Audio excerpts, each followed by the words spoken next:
नमस्कार, मैं हूं आपके साथ पलक शर्मा। आइए नजर डालते हैं फटाफट खबरों की ओर।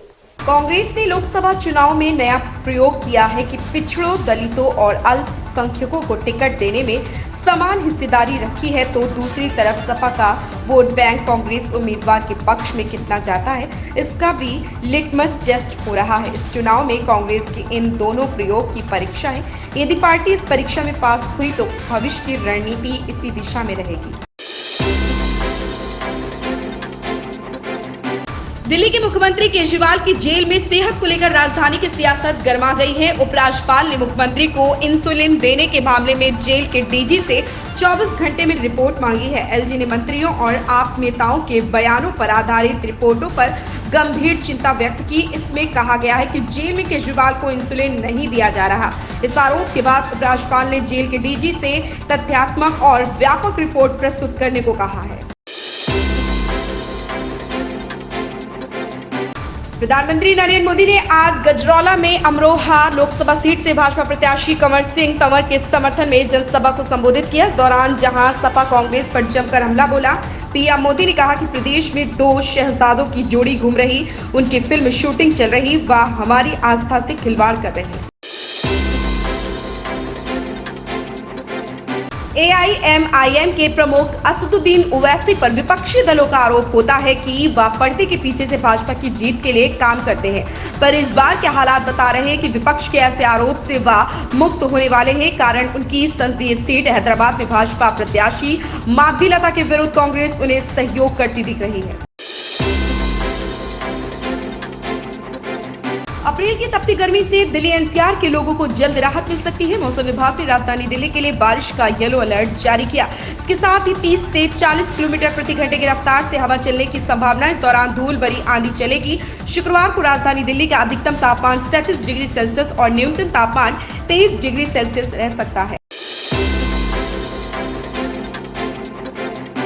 राजस्थान हाईकोर्ट ने स्वयंभू बाबा और बलात्कार के दोषी आसाराम बाबू के आयुर्वेदिक उपचार की अवधि बढ़ा दी है। अदालत ने पुलिस अधिकारियों को यह सुनिश्चित करने का निर्देश दिया है कि उनकी गोपनीयता में बाधा न आए और विटामिन डी की कमी से निपटने के लिए उन्हें उचित सूर्य के प्रकाश के संपर्क में रखा जाए। न्यायमूर्ति दिनेश मेहता और न्यायमूर्ति विनीत कुमार माथुर की पीठ ने स्वास्थ्य संबंधी चिंताओं और निरंतर चिकित्सा देखभाल की आवश्यकता का हवाला देते हुए आसाराम द्वारा दायर एक अंतरिम आवेदन पर यह आदेश पारित किया है।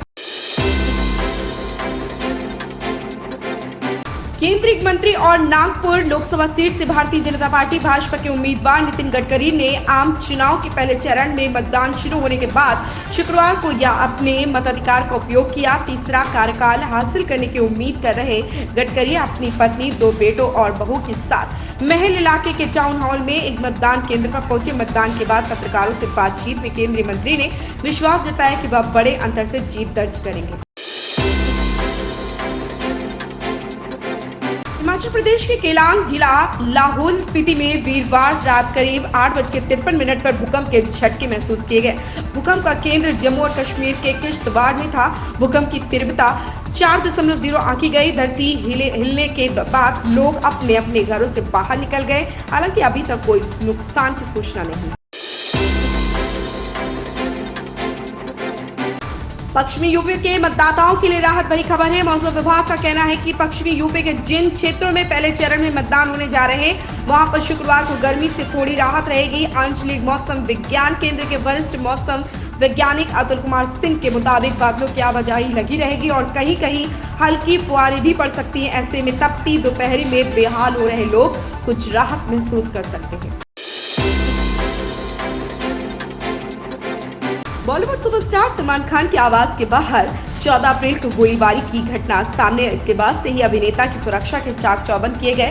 बीते दिन महाराष्ट्र के मुख्यमंत्री एकनाथ शिंदे सलमान खान से मिलने पहुंचे थे।